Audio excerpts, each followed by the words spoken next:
헌재는 윤 대통령 탄핵 심판 선고를 정하면서 판결 절차까지 마친 것으로 지금 전해지고 있습니다. 판결을 마쳤다는 의미가 대체 뭘까요? 혹시 결론이 이미 내려졌다는 뜻일까요? 만약 그렇다면 그 결론이 기각일까 아니면 각하일까요? 혹은 인용일까요? 자, 변론 종결 후 38일 만에 잡힌 선고일인데 먼저 최종 변론 때 윤 대통령의 목소리부터 듣고 와서 저희가 하나씩 풀어드리겠습니다.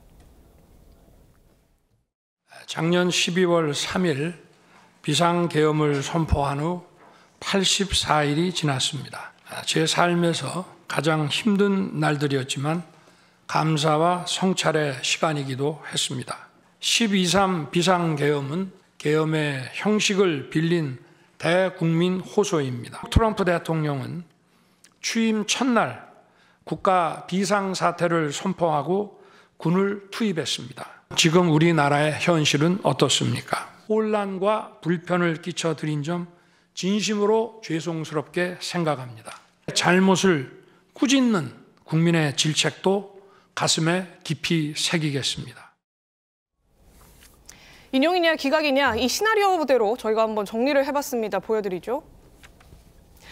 윤석열 대통령 선고 예상 시나리오입니다. 8대0, 6대2만 돼도 인용입니다. 인용에 대해서 최근 평의가 단축됐고 또 판결도 마무리됐다는 얘기가 있다. 결론부터 내고 선고 시점을 보느라 그동안 지체가 된 것이다. 이런 해석들 내놓는 목소리 나옵니다. 반면 기각은 5대3, 4대4가 나오면 기각이죠.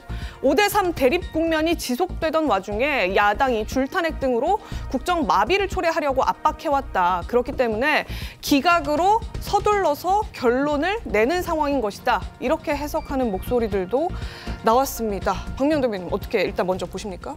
예, 저는 사실 이게 교착 상태가 계속됐다는 여러 분석들이 있지 않았습니까? 그런데 이렇게 단기간에 좀 이렇게 그 교착 상태가 해소가 됐을 거라고는 보지 않고요. 또한 여러 가지 정황들로 봤을 때도 사실 이재명 대표의 2심 선고 결과가 또 최근에 있지 않았습니까?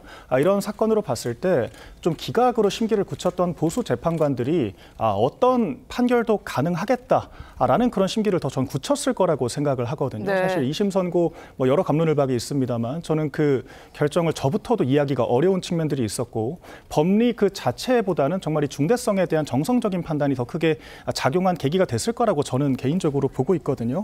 또한 이것이 저는 민주당의 이 줄탄핵에 대한 이 헌법재판소의 경각심의 좀 발로라는 생각도 들었습니다. 왜냐하면 이게 이례적으로 좀 3일 전에 선고일자를 지정을 하지 않았습니까? 통상 이틀 전쯤에 지정을 하는 것이 보통이고 이번 건 같은 경우에는 워낙에 관심도가 높기 때문에 사실 혼란을 최소화하기 위해서라도 조금 기일을 이틀 전쯤에 지정을 하는 게 맞다라고 저는 봤거든요. 그리고 좀 약간 바로 즉시적으로 판결까지 마쳤다라는 보도들이 또 줄을 잇고 있습니다. 저는 이런 것들이 조금 헌법재판소 입장에서 더 이상의 변화 가능성이 없다. 그러니까 비가역적인 판결이 끝났다라는 것을 종지부를 찍음으로써 좀 이 어떤 여의도 이 일각에 퍼져 있는 그런 좀 혼란들을 최소화하기 위한 좀 그런 의도들도 작용한 것이 아닌가라고 보고 있거든요. 그런 측면으로 봤을 때 마지막에 극적으로 뭔가 이 입장의 변화가 있었다라기보다는 입장이 유지되는 가운데 4월 4일 이 마지노선에 어떻게든 빨리 결론을 내기 위해서 좀 혼란을 최소화하기 위한 결단을 내린 것이다. 저는 그렇게 봤습니다. 수 대변인님 어떻습니까? 네. 민주당에서도 어제 선고일 잡히기 직전까지 5대3 상황이다. 이런 전망들 민주당 의원들 사이에 나왔었거든요.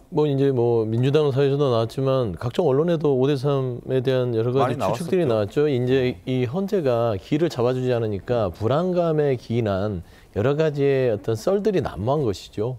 근데 헌법적 상식과 보편적 가치 상식에 따르면 윤석열 대통령이 12월 3일 날 저지른 일은 포고령 1호만 보더라도 그냥 헌법 위반입니다. 나머지 부분에 있어서 논박이 있다라는 썰들은 결국에는 여론을 통해서 윤석열 대통령이 탈출구를 모색하려고 했던 것인데 이미 헌재가 4월 4일 길을 지정했고 평의와 판결까지 마쳤다는 것은 이미 결정문이 완료가 됐다는 것이고 어느 정도 재판관들끼리 서로 간에 합의가 됐다라고 보는 것이죠. 그러니까 예를 들어 5명이든 6명이든 인용을 갖고 있으면 한 2명 정도도 그 인용에 동의했다라고 보는 게 더 합리적이지 않을까라고 보는 것이고요. 네. 일단은 그 5대3이든 6대2든 4대4든 이거는 이제 그 길이 전에 나왔던 얘기고요.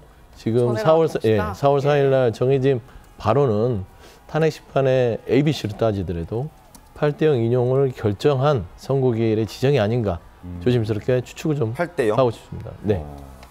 알겠습니다. 지금 8대 0을 예상해 주셨는데 사실 뭐 그런 얘기들도 참 많죠. 8대 0. 그러니까 전원 일치였다면 진작에 아마 결론을 헌법재판소가 내놨을 것이다라고 보는 시각도 적진 않았습니다. 때문에 이번 주 금요일에 있을 선고가 뭐 인용이든 기각이든 그건 저희가 예측할 수는 없지만 적어도 전원 일치가 아닌 소수의 의견이 존재한 각자의 의견이 그대로 나오는 뭐 그런 결과가 되지 않을까라는 전망도 상당히 많습니다.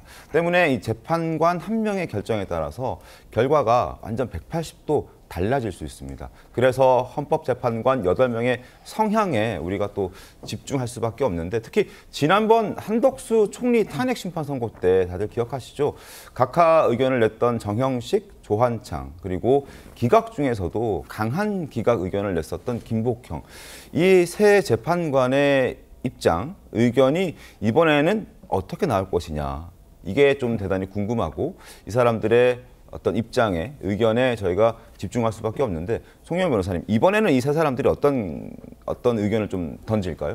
사실 저 세 분 재판관의 의견을 구체적으로 예단하는 것은 결국은 지금 탄핵 심판의 스코어를 예상하는 의미가 되지 않겠습니까? 네. 그렇기 때문에 지나치게 구체적인 예측은 조금 지양할 필요가 있는 것 같습니다. 조금 전에 우리가 그 헌법재판소가 편결을 마쳤다라는 부분에 대해서 이야기를 했는데요. 주목해서 봐야 될 부분은 헌법재판소가 선고기일 3일을 앞두고 편결을 마쳤다는 부분이 아니고 편결을 마쳤다는 점이 언론을 통해서 보도되고 있다는 점입니다. 이걸 물론 헌법재판소가 공식적으로 확인을 해주지는 않고 있습니다만은 편결을 마쳤다는 것이 사실상 복수 언론의 보도를 통해서 나오고 있거든요. 그리고 공식적으로 확인만 해주지 않을 뿐이지 헌재가 아주 명시적으로 부인하지도 않아요. 그 얘기인즉슨 헌법재판소는 이미 편결까지 마쳤다는 것이 알려짐으로써 우리 사회가 이미 결론 났다. 그러니까 여야가 공히 헌법재판소에 더 이상의 어떤 장외에서 압력을 넣는 것을 중단하고 사회적인 갈등을 좀 저감하고 승복 가능성과 수용성을 높이도록 해달라 이런 메시지를 어떻게 보면 함축하고 있는 것이라고 보여지거든요. 그렇기 때문에 앞서 이제 정형식, 조한창 또 김복형 세 분 재판관이 어떤 의견을 낼지에 대해서 물어보셨는데 이미 결론은 정해졌을 것이고 결정문도 거의 다 완성이 됐을 겁니다. 저는 여기서 뭐 아주 구체적으로 예상을 하기보다는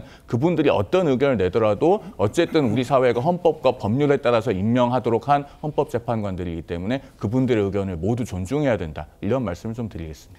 네, 뭐 말씀 주신 것처럼 아직 편결이 끝났다 이런 얘기를 하는 분들도 있지만 오늘도 또 평의가 진행된다고 하다 보니까요.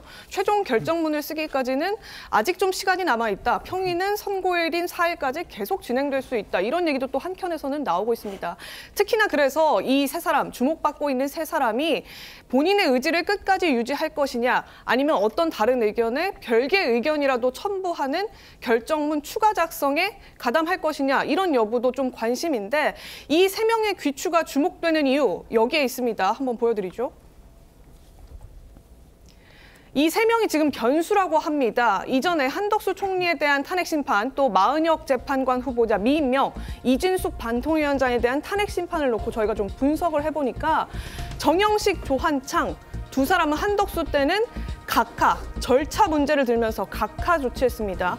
김복형 재판관은 별개의 의견을 내면서 위법 아니다 이런 이유를 들었죠. 그러니까 두 사람과 한 사람 각각 절차를 중시하고 위법성 여부를 따지는데 특화된 재판관이다 이런 해석이 나오고 있습니다.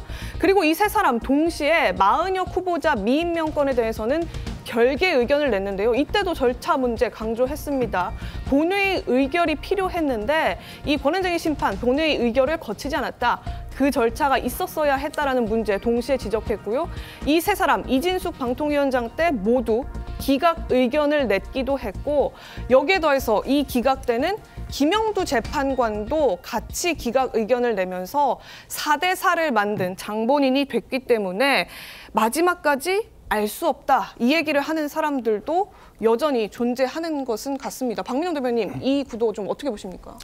저는 사실 저 세 분보다 김영두 재판관에게 좀 집중을 해야 된다라고 생각을 합니다. 이 세 명은 이미 고정되고 김영두 재판관이 변수다. 예, 그러니까 마은혁 재판관 임명권 관련해서 별개 의견을 세 분이 내기도 했고, 그다음에 네. 이제 한덕수 총리 기각건에 대해서 또 세 분이 또 다른 의견을 내기도 했지만 이진숙 방통위원장 건 같은 경우에는 김영두 재판관까지 합세해서 4대 4 결론을 내기도 했거든요. 그렇기 때문에 김영두 재판관의 성향이 문영배, 이미선 등 소위 이제 좌파 재판관들보다는 좀 보수 재판관들과 결이 같은 부분들도 있다라는 점이 하나가 있고요. 실제로 2023년에 윤석열 대통령 또 정권 시기에 임명이 된 사람 아니겠습니까? 당시에 인사청문회에서 뭐 그런 것들이 선거에 직접적인 영향은 없겠습니다만 어떤 민주당이 이제 어머니의 그런 뭐 이제 전세자금 마련 그런 과정까지 다 일일이 조목조목 지적을 하면서 김영도 재판관이 눈시울을 붉히는 이제 그런 일들도 있었거든요. 그러니까 어찌 보면 재판관 임명 과정에서도 이 어떤 법원 노조라든지 아니면 민노총이라든지 소위 이제 좌파 세력의 가장 많은 공세를 또 받았던 것이 김영도 재판관입니다. 그렇기 때문에 이분의 성향이 좀 이제 좌파 진영의 그런 비토로 봤을 때 보수 진영에 가깝다라고 보는 분들도 분명히 있는 것이고요. 또한 이제 5대3 기각이 된다라고 했을 때 어차피 기각 결정이 날 거 김영도 재판관이 굳이 인용 결정을 할 실익이 없는 그런 상황들도 있는 것이거든요. 그렇기 때문에 만약 이 세 표가 굳어진다라고 했을 때 김영도 재판관까지 합세해서 이 4대4 결론이 나올 가능성이 있다라고 보는 것이고 또 아까 설명드렸듯이 이 보수 재판관 소위 세 분으로 지목되는 이분들이 결정을 달리할 만한 구체적인 근거 정황들이 저는 없었다라고 보고 있습니다. 그러니까 민주당의 폭거는 계속되고 있고 또 이제 어떤 민주당의 폭거나 그런 이제 위기 상황에 대해서 혼란을 좀 종식시켜야 한다라는 그런 위기의식이 있었으면 있었지 뭔가 빠르게 파면을 시켜야 할 동기는 전 없었을 거라고 보거든요. 그렇기 때문에 이 세 분 혹은 이 네 분의 이 결정에 저희가 귀추를 주목할 필요가 있다라고 보고 있습니다. 알겠습니다.